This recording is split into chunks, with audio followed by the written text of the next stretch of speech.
নমস্কার, প্রত্যেককে স্বাগত জানাই নেমো নিউজ ইউটিউব চ্যানেলে নতুন একটি ভিডিওতে। সুপ্রিম কোর্টে আটকে থাকা ডিএ মামলা নিয়ে রাজ্য সরকারি কর্মীদের উদ্দেশ্যে খুবই গুরুত্বপূর্ণ একটি বার্তা দেওয়া হয়েছে। তো সুপ্রিম কোর্টের তরফ থেকে ডিএ মামলা চূড়ান্ত ফলাফল কবে প্রকাশ করা হবে, এছাড়াও ডিএ মামলা সংক্রান্ত কী জানানো হয়েছে সেটাই আজকের এই ভিডিওতে জানাবো। অর্থাৎ সুপ্রিম কোর্টের ডিএ মামলা আটকে রয়েছে এবং তার যে চূড়ান্ত ফলাফল এবং সেই চূড়ান্ত ফলাফলকে কেন্দ্র করে এবং ডিএ মামলাকে কেন্দ্র করে খুবই গুরুত্বপূর্ণ একটি তথ্য সামনে এসেছে। আজকে সেটাই আলোচনা করব। খুবই গুরুত্বপূর্ণ ভিডিও, তো অবশ্যই আপনারা ভিডিওটি শেষ পর্যন্ত দেখবেন। তার আগে ছোট্ট রিকোয়েস্ট, অবশ্যই এই ভিডিওটিকে লাইক করুন এবং চ্যানেলটিকে সাবস্ক্রাইব করে পাশের বেল আইকনে অল প্রেস করে রাখুন। আর ফেসবুক পেজ থেকে দেখলে অবশ্যই পেজটিকে ফলো করে নিন।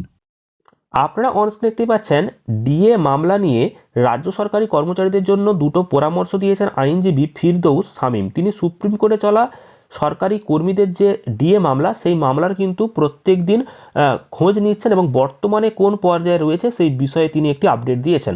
তো সুপ্রিম কোর্টে যে ডিএ মামলা বা মহার্ঘ ভাতা, সেই মহার্ঘ ভাতার শুনানি কিন্তু শেষ হয়ে গিয়েছে গত 8ই সেপ্টেম্বর, আর তারপর থেকে এখনও পর্যন্ত রায়দান করা হয়েছে।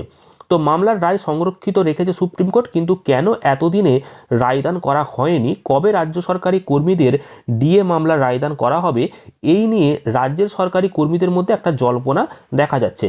কিন্তু বিষয়টা নিয়ে এখনই একটি গুরুত্বপূর্ণ বার্তা দিয়েছেন আইনজীবী এবং সাবধান করেছেন সরকারি কর্মীদের। কি বার্তা দিয়েছেন দেখুন।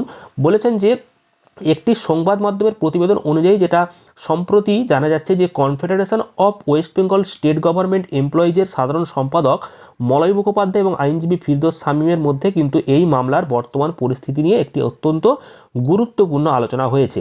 আর সুপ্রিম কোর্ট থেকে ফিরেই আইনজীবী রাজ্যের সরকারি কর্মীদের জন্য গুরুত্বপূর্ণ বার্তাও দিয়েছেন। এবং আইনজীবী ফিরদৌস শামীম যে তথ্য দিয়েছেন তাতে মহার্ঘ ভাতার বিচার প্রক্রিয়া কিন্তু সম্পূর্ণ হয়ে গেছে, এখন শুধু রায় ঘোষণার অপেক্ষা রয়েছে।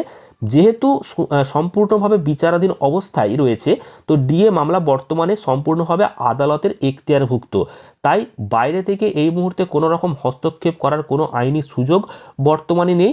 এছাড়াও তিনি দুটি পরামর্শ দিয়েছেন রাজ্য সরকারি কর্মচারীদের, এবং রাজ্য সরকারি কর্মচারীদের উদ্দেশ্যে তিনি বলেছেন যে ডিএ মামলার রায় ঘোষণার জন্য অনেক সরকারি কর্মী চাইছেন যে রায়দানের জন্য ফের মেনশন করা হোক, তবে এই যে প্রক্রিয়া এটা কিন্তু খুবই ঝুঁকি।